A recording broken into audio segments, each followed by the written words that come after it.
6, and today we're going to learn about the 3 R's: reuse, reduce, and recycle. This book is by Nuria Roca and is illustrated by Rosa M. Curto.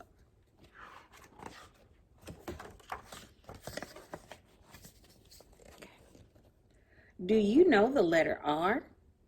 It is the first letter in 3 words that teach us different ways to fight pollution. It is the R in reuse, reduce, and recycle. Do you know these words? Reuse things that are still in good shape, such as your big brother's jacket. Reduce the amount of things we throw away, such as paper cups. Recycle old things to make new ones, such as a puppet out of an old sock. In the town where Paul lives, people throw their garbage bags into a garbage container at the corner. In the morning, a garbage truck empties the container and takes the garbage bags. Do you know where? To a garbage landfill or dump, which is a huge place in the mountains or in the countryside, far from the city.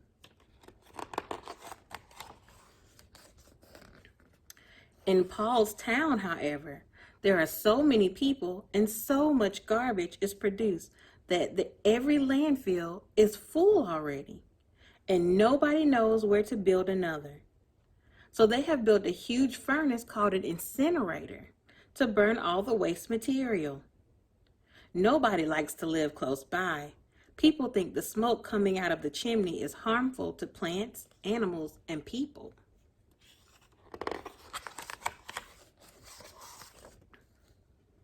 At Paul's school, they have talked about the huge amount of waste produced in just one day, and they have decided to reuse as many things as they can. That means that now they will use every object many times until it breaks or cannot be used anymore. At his school, they paint both sides of all sheets of paper, use the empty cans of paint to keep paper clips and rubber bands, and use the pieces of paper left over to make wonderful collages. Do you have any other ideas?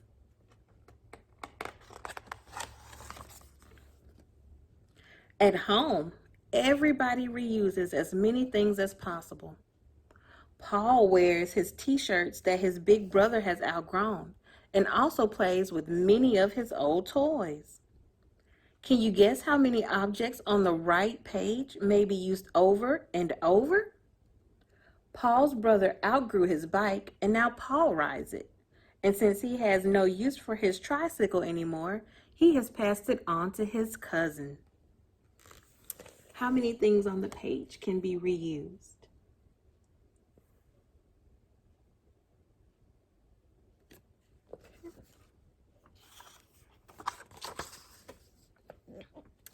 Something else we do at home and at school is trying not to waste water or electricity, because this way we help take care of our planet. It seems very little, but the drops of water from a leaking faucet could fill up a bathtub in one day. So keep the water and lights off when they are not needed, of course.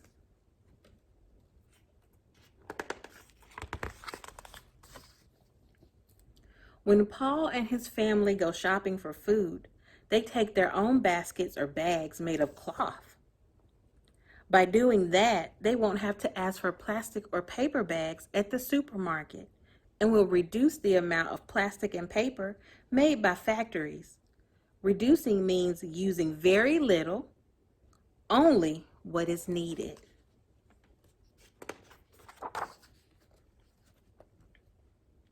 Plastic bags are very handy, but sometimes they end up in the sea, where they can be dangerous for animals. Turtles may take them for jellyfish and eat them, or they may get tangled up in the plastic bags used to hold cans together. It is very important not to litter the ground. the woods, the beach, the ocean, or the city.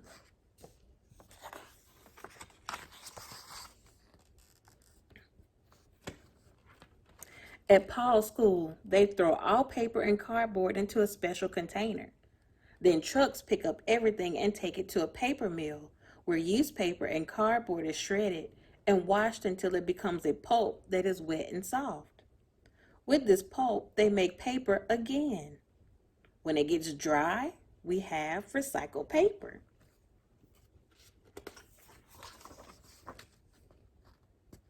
Practically everything can be recycled. Paper and cardboard, plastic objects, glass, cans, all these things are first shredded, grounded, or pulped, and they go through different processes that make new drinking cans, glass bottles, plastic containers.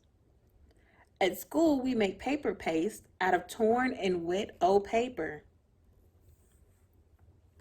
These things can be made with boxes and paper paste. Isn't that cool? Paul's parents have told him that food scraps can also be recycled. All food that otherwise would be wasted can be made into fertilizer, which is food for plants.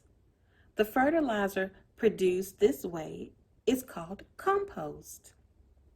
The banana peels and lemon rinds Paul has just thrown into the garbage can become food for plants, like all food scraps. That's great. Which of these items can be recycled?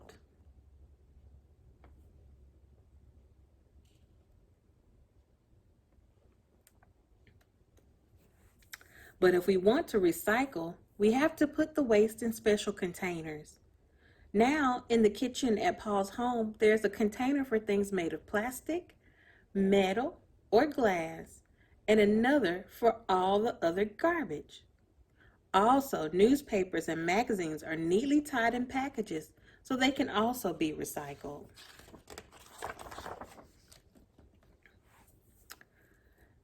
At some schools, they also collect used batteries. The children have told batteries may not be recycled and that they pollute a lot. So it is very important not to throw them in the garbage. That's why the children have made a special container for them. Once it is full, they will take it to a recycling center where the metal from the batteries will be used to make new ones. The drawings to decorate the container are the work of Paul's class. Nice job, isn't it?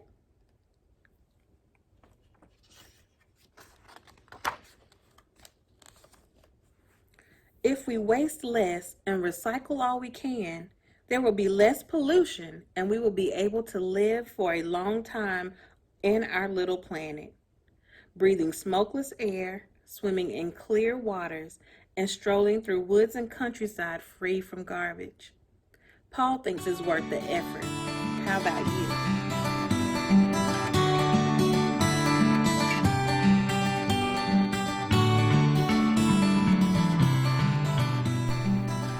Hey guys, thanks for watching.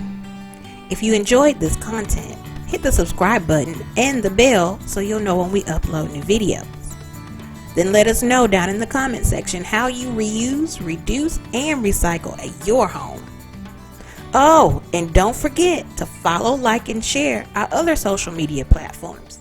You can find us on Facebook, Instagram, and Twitter.